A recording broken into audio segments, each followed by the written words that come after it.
Turn on mute. Okay, and in case anybody doesn't know what AAC stands for, it is Augmentative Alternative Communication. So for kids that are nonverbal, especially, this is wonderful. A lot of other people use it too. People who've had brain injury, head trauma, and so forth. Okay, so let me share my screen and show you the first video. Just 1 second. And I'll make it bigger for you.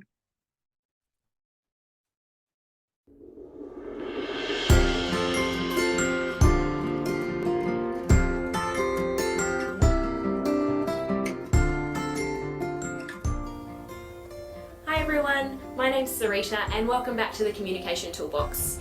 Today we're going to talk about a strategy called communication boards. A communication board is a piece of paper that's usually designed with a range of symbols or pictures that a person can use to communicate. A communication board is a form of augmentative and alternative communication, or AAC, and it helps a person to better express themselves and to build their understanding of words. A communication board can be made with using just core words. These are words that give us a lot of power in our communication because they can be used anywhere, anytime, and with anyone. For example, a core board like this has words like help, go, and want, which can be used at a dance lesson, at home, or at school. A communication board can also be made just with words for a specific activity. Like here's a board with words just for craft. So I can use this board when I'm learning new words about craft activities like glitter, open, and cut. A communication board can be useful for lots of different reasons. It can help a child process language. It can help them to understand new words, so build their receptive language. It can also show them a different way to express themselves by using augmentative and alternative communication. And it can also show a person how to use new words to communicate for a range of different reasons, like to ask questions, to comment, or to ask for things. Children require support to learn how to use a communication board, and we use a strategy called aided language stimulation. So often we might call our communication boards ALS MATS, standing for Aided Language Stimulation MATS. You can learn more about aided language stimulation by having a look at our video in this series. Thanks for joining us to learn more about Okay. So the next video we're going to watch is also about AAC, but you'll get to see this little guy using his. And we'll do question and answers also afterwards. These 3 videos are super short. But, pardon me? Oh, I thought somebody said something. Jacqueline, if you want to mute your sound just for now, thanks. My name is Orion. Orion is nonverbal, but he has lots to say. Do it again. I am 5 years old. I have a brother named Saren. Using an electronic program called Language Acquisition through Motor Planning, he is able to express himself by selecting pictures, and then the iPad generates his speech. Drink. Apple juice. Yes, that's apple juice. Good job. High five. For Orion's mother, hearing her son's own words for the first time was an emotional experience. He asked for a banana. Oh, I cried. I cried a lot. So much so that she now has a tattoo of a banana on her arm. You know, everyone waits for their child to talk for the first time. That's one of those big milestones. And this was just an amazing thing that we could do with the tablet. Before the kids reach the stage that Orion is at with this tablet, they first learn how to communicate with simple images. They're using a system called PEX, or Picture Exchange Communication System. She told me, I want to be in the bathroom. Let's go. A lot of times children with autism have a great number of behavioral difficulties. They have tantrums, that they have difficulty with others understanding what they want. Once the world of communication is opened up, it allows them to focus on what they want and be understood and decreases all of those other things. The children learn to use pictures to indicate what they want. And now that's been extended to learning how to do that digitally. So where that might be viewed as a bit different 15, 20 years ago, now we're very excited to see kids being very socially accepted using devices that everybody uses. And once they get the hang of it, it's amazing how much these nonverbal kids can actually have to say. What did he just tell you? That he likes vanilla butterscotch and strawberry ice cream. So they're able to communicate everything they want to say. Yes. Well, there are currently more than 200 children using this technology here at Grandview. The hope for the future is that they'll have their own communication technology lab so that they can offer this to even more kids. Okay, and here is our last video. Just one second, let me move this out of the way. And it's pretty short as well. Good morning, Rajni. Glad you're here. Okay, let's see here. Good morning, Ho. I have to make that small. Okay, here we go. Stuff is moving around on me. Okay, here's the third one. I was having a hard time finding it.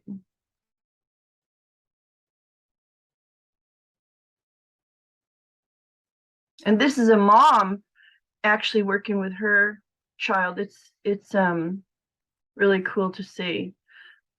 And this little girl has a lot of energy, so it's amazing. She's staying this focused. Okay, so I've been getting a lot of questions about even this speech device and how she became so proficient in it. I am not the person who did it. It was a speech therapist. The reason I know how to do things now is because during COVID, they made us do things at home. So you need to start off with things they want, wants and needs, because that cuts down the frustration. You can take off your shoes. That your kid doesn't talk and they're getting very frustrated and aggressive because you don't understand what they want. So we're gonna give it to me. We're gonna start with fruit snack. Ask for a fruit snack. Eat. Fruit snack. See, we've gotten to the point that she knows to ask for a fruit snack or ask for what she wants. If I say, what do you want to eat? But hypothetically, let's say your kid just got the speech device yesterday. What you do is you say, you lead them to it. So ask for a fruit snack. All right, sit down. Sit, please. Eat. Fruit snack. So for you to be more successful with this thing, you need to know where these words are at when you're trying to teach them where it's at. So it's a thing called errorless correction. And if you're against ABA, then you need to cut out of this video right away because that's who's kind of teaching how this works. And they get praises and prompts for doing a good job. So let's say she didn't know where it was. I would say, I put my finger on it. Fruit snack. Eat. No, over there. Eat. Edamame. I know you went to edamame. Edamame. We're teaching people something. Eat. Eat. Fruit snack. There you go. So, let's say she got it wrong, right? So, first you ask her to do it, right? After you show her. If she gets it wrong, but she makes an attempt, no, sit down. But she makes an attempt, then you do it. Be like, eat fruit snack. Fruit snack. So as long as they make an effort, Fruit snack. stop it. Fruit snack. Ask for go-go squeeze. Ask for go-go squeeze. Go-go squeeze. Good. So as long as they make an attempt and they get what they're asking for, then they start connecting the dots that they're getting what they're asking for. And I'll go into more of that if you want to know. So then people ask, well, how did we get her to use flashcards, right? So we're going to say, can we stop doing that? We started with one flashcard. So then you go, so hypothetically, Ava knows what that is. What is that?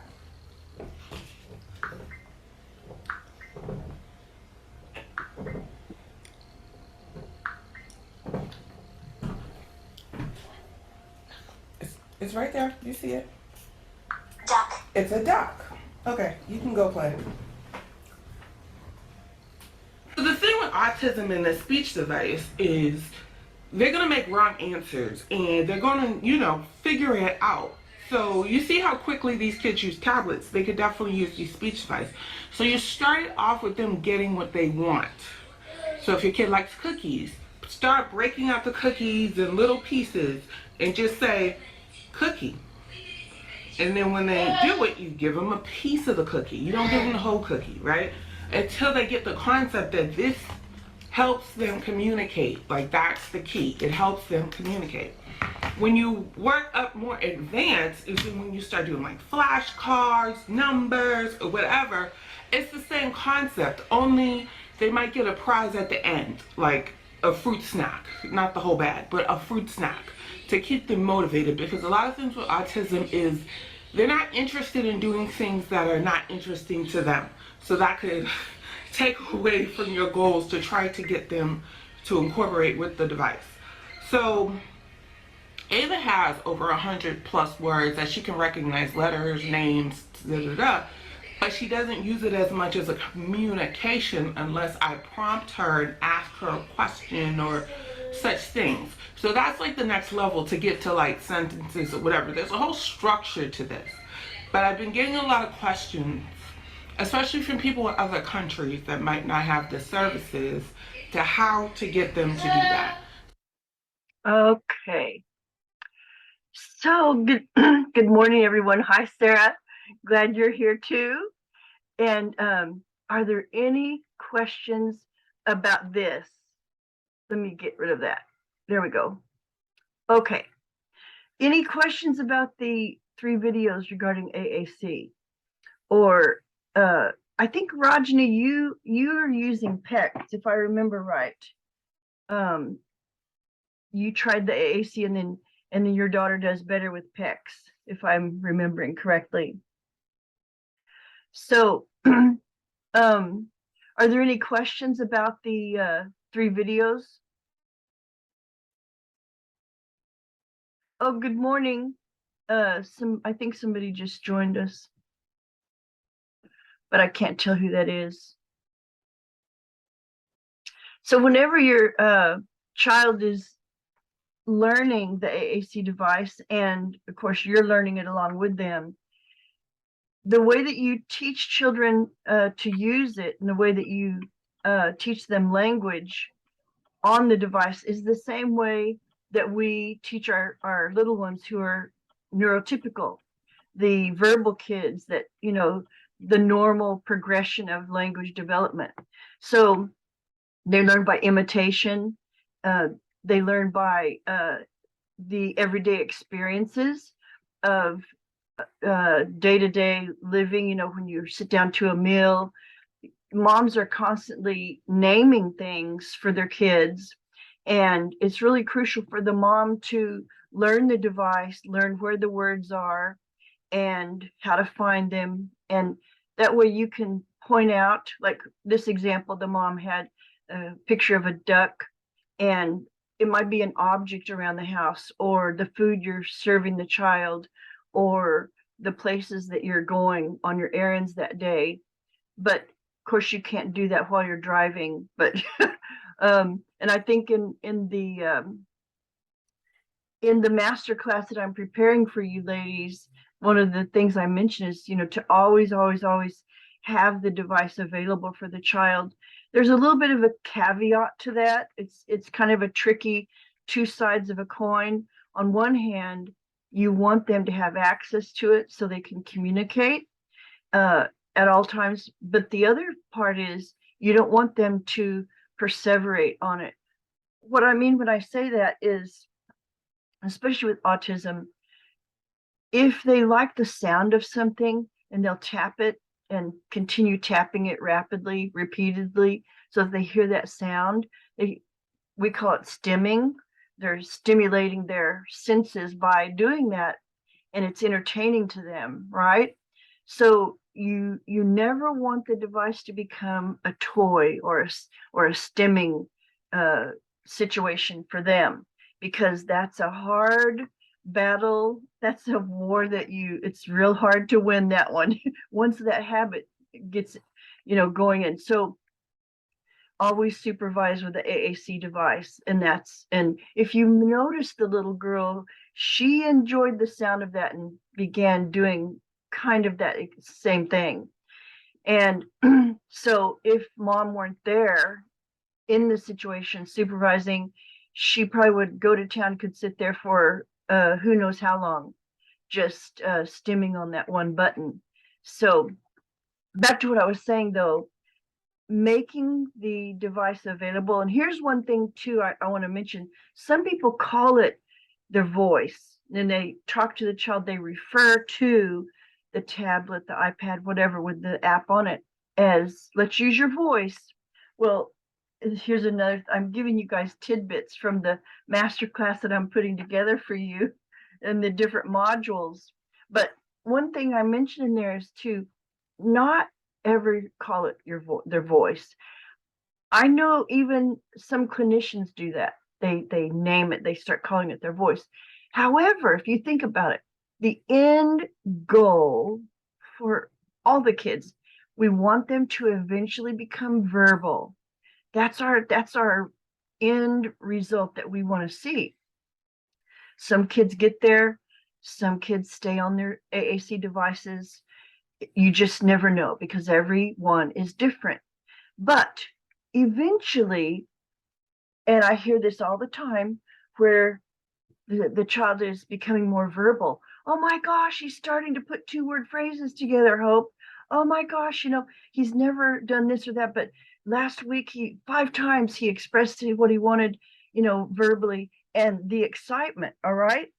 So once a student or child gets to that place, we start encouraging them to use your voice. Once they know how and they have started doing it, that's the encouragement. So their God-given voice in their body, that's the one we call your voice. Use your voice too, right? Now, let me say this.